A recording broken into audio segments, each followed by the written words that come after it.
Fitzgerald Kennedy, do solemnly swear I, John Fitzgerald Kennedy, do solemnly swear that you will faithfully execute the office of President of the United States that I will faithfully execute the office of President of the United States and will, to the best of your ability, and will, to the best of my ability, preserve, protect, and defend the Constitution of the United States. preserve, protect, and defend the Constitution of the United States. So help you God. So help me God.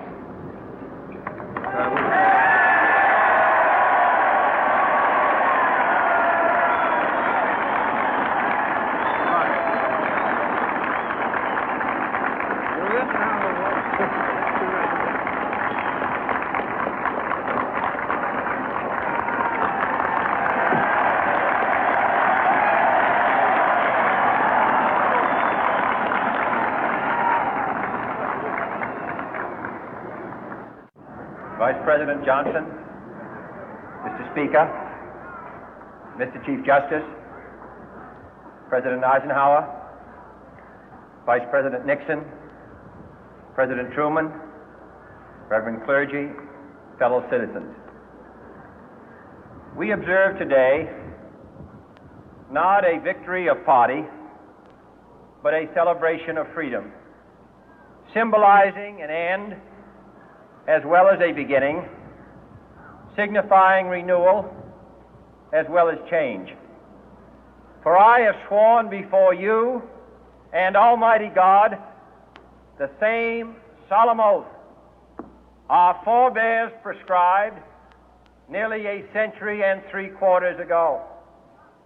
The world is very different now, for man holds in his mortal hands the power to abolish all forms of human poverty and all forms of human life. And yet the same revolutionary beliefs for which our forebears fought are still at issue around the globe. The belief that the rights of man come not from the generosity of the state, but from the hand of God. We dare not forget today that we are the heirs of that first revolution. Let the word go forth from this time and place to friend and foe alike that the torch has been passed to a new generation of Americans born in this century, tempered by war, disciplined by a hard and bitter peace, proud of our ancient heritage, and unwilling to witness or permit the slow undoing of those human rights to which this nation has always been committed and to which we are committed today at home and around the world.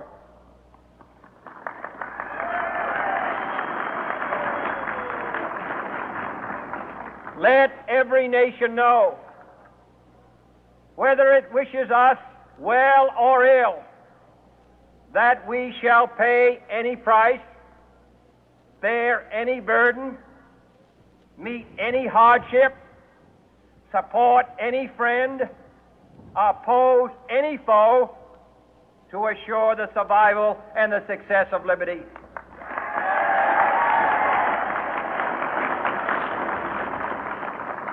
This much we pledge and more. To those old allies whose cultural and spiritual origins we share, we pledge the loyalty of faithful friends. United, there is little we cannot do in a host of cooperative ventures. Divided, there is little we can do, for we dare not meet a powerful challenge at odds and split asunder. To those new states whom we welcome to the ranks of the free, we pledge our word that one form of colonial control shall not have passed away merely to be replaced by a far more iron tyranny. We shall not always expect to find them supporting our view, but we shall always hope to find them strongly supporting their own freedom, and to remember that in the past, those who foolishly sought power by riding the back of the tiger ended up inside.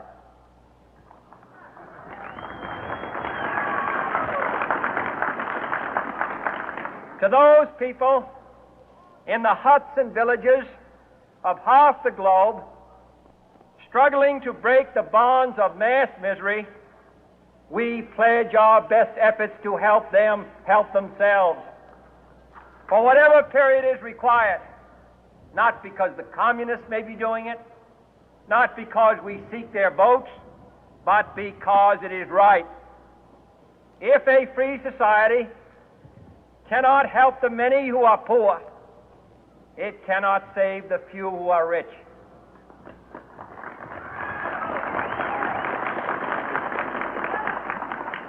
To our sister republics south of our border, we offer a special pledge to convert our good words into good deeds, in a new alliance for progress, to assist free men and free governments in casting off the chains of poverty.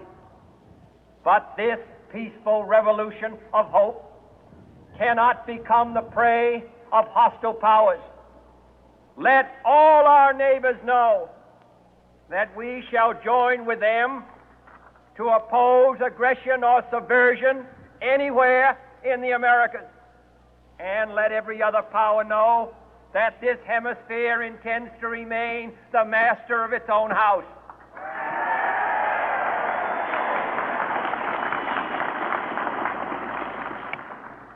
To that World Assembly of Sovereign States, the United Nations, our last best hope, in an age where the instruments of war have far outpaced the instruments of peace, we renew our pledge of support to prevent it from becoming merely a forum for invective, to strengthen its shield of the new and the weak, and to enlarge the area in which its writ may run. Finally, to those nations who would make themselves our adversary, we offer not a pledge, but a request that both sides begin anew the quest for peace. Before the dark powers of destruction, unleashed by science, engulf all humanity in planned or accidental self-destruction, we dare not tempt them with weakness, for only when our arms are sufficient beyond doubt can we be certain beyond doubt that they will never be employed. But neither can two great and powerful groups of nations take comfort from our present course, both sides overburdened by the cost of modern weapons, both rightly alarmed by the steady spread of the deadly atom, yet both racing to alter that uncertain balance of terror that stays the hand of mankind's final war. So let us begin anew, remembering on both sides that civility is not a sign of weakness, and sincerity is always subject to proof. Let us never negotiate out of fear, but let us never fear to negotiate.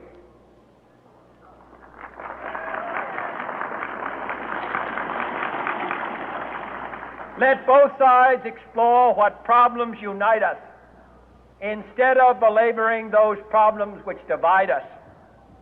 Let both sides, for the first time, formulate serious and precise proposals for the inspection and control of arms, and bring the absolute power to destroy other nations under the absolute control of all nations.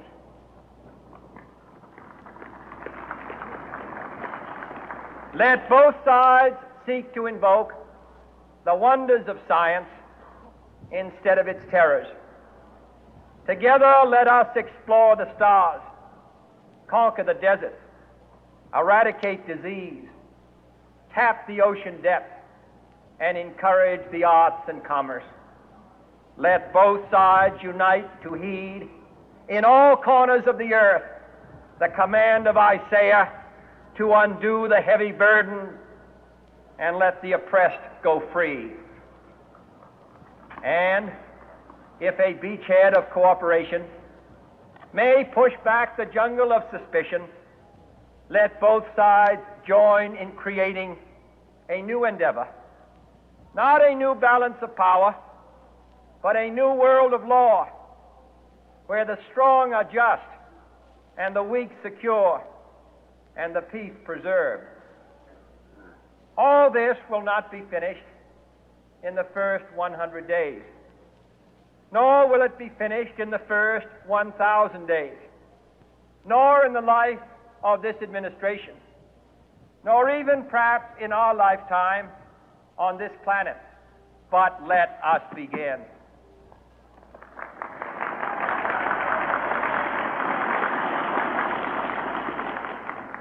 In your hands, my fellow citizens, more than mine, will rest the final success or failure of our course.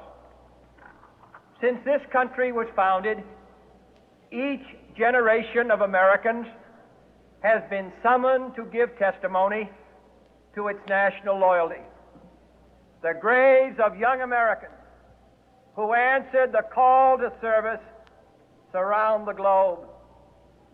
Now the trumpet summons us again, not as a call to bear arms, though arms we need, not as a call to battle, though in battle we are, but a call to bear the burden of a long twilight struggle, year in and year out, rejoicing in hope, patient in tribulation, a struggle against the common enemies of man, tyranny, poverty, disease, and war itself.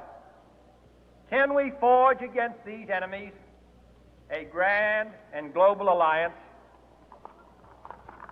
north and south, east and west, that can assure a more fruitful life for all mankind? Will you join in that historic effort?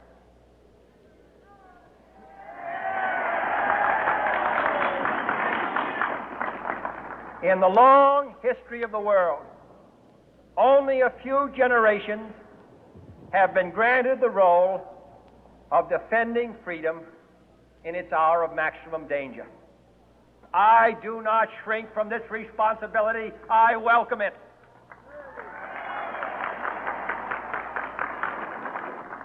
I do not believe that any of us would exchange places with any other people or any other generation. The energy, the faith, the devotion which we bring to this endeavor will light our country and all who serve it. And the glow from that fire can truly light the world. And so, my fellow Americans, ask not what your country can do for you, ask what you can do for your country.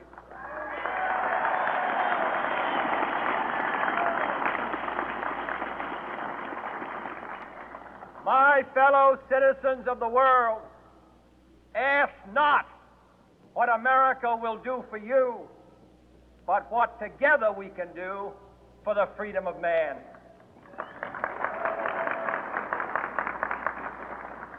Finally, whether you are citizens of America or citizens of the world, ask of us here the same high standards of strength and sacrifice which we ask of you. With a good conscience, our only sure reward, with history the final judge of our deeds, let us go forth to lead the land we love, asking His blessing and His help, but knowing that here on earth, God's work must truly be our own.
Töne, sondern lasst uns angenehmere anstimmen und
des Himmels prächtigen Land laufen